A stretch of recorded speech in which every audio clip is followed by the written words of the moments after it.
తెలంగాణలో కమలం పార్టీకి కొత్త చిక్కులు ఏర్పడ్డాయట. 8 మంది ఎంపీలు గెలిచారని సంబరపడుతున్నారు. అయితే వారిని ఎలా వాడుకోవాలో తెలియక సతమతమవుతున్నారు. మోదీ కేబినెట్లో ఇద్దరికి ఛాన్స్ వచ్చింది.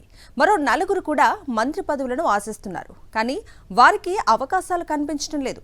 అందరూ సీనియర్లే, మాటల మరాఠీలే. మరి బీజేపీ ఆ ఎంపీల సేవల్ని ఎలా ఉపయోగించుకోబోతోంది?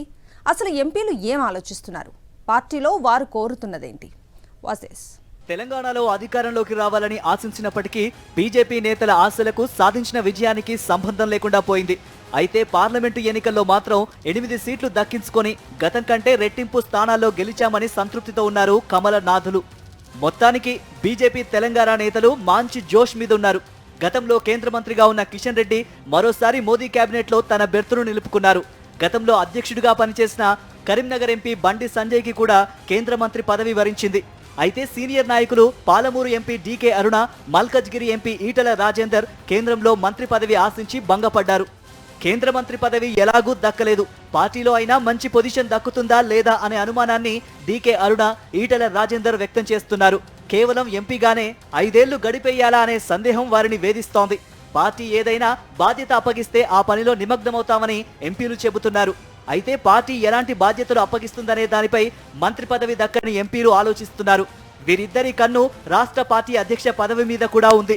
ఎటూ మంత్రి పదవి రాలేదు గనక కిషన్ రెడ్డి స్థానంలో పార్టీ అధ్యక్ష పదవి అయినా ఇస్తారేమో అని ఎదురు చూస్తున్నారు. అందుకోసం తమ వంతు ప్రయత్నాలు కూడా చేస్తున్నారు. ఈటెల రాజేందర్ రాజకీయాల్లో 2 దశాబ్దాలకు పైగా అనుభవం ఉన్న నాయకుడు.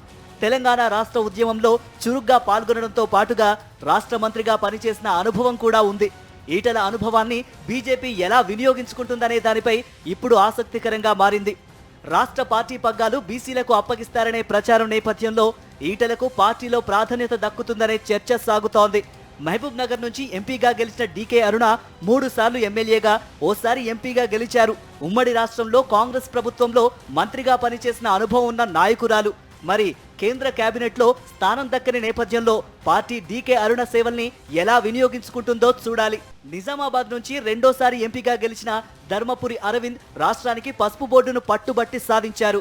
మాజీ సీఎం కేసీఆర్ కూతురు కవితను 2019లో ఎంపీగా ఓడించి పొలిటికల్ గా షైన్ అయ్యారు. ఇప్పుడు అరవింద్ సేవల్ని పార్టీ నాయకత్వం ఎలా వాడుకుంటుందనేది ఆసక్తికరంగా మారింది.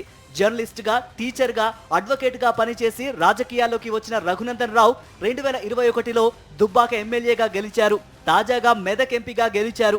ప్రత్యర్థుల విమర్శలను గట్టిగా తిప్పికొట్టగలరని పేరుంది. ఏ విషయాన్నైనా క్లారిటీగా జనంలోకి తీసుకెళ్లే నాయకుడిగా గుర్తింపు పొందిన రఘునందన్ను పార్టీ కోసం వినియోగించుకుంటారా, ఎంపీ పదవితోనే సరిపెడతారా అన్నది చూడాలి. చేవెళ్ల ఎంపీగా గెలిచిన కొండా విశ్వేశ్వర్ రెడ్డి ఉత్తమ పార్లమెంటేరియన్ కావాలనే లక్ష్యం పెట్టుకున్నారు. గెలిచిన బీజేపీ ఎంపీలు మాత్రం లోలోన మదన పడుతున్నారు. సీనియారిటీ, అనుభవం ఉన్న నేపథ్యంలో ఎంపీ పదవితోనే సరిపెట్టుకోవాలా అని ప్రశ్నించుకుంటున్నారు. మరి కాషాయ పార్టీ అగ్రనాయకత్వం ఎలాంటి నిర్ణయాలు తీసుకుంటారో చూడాలి.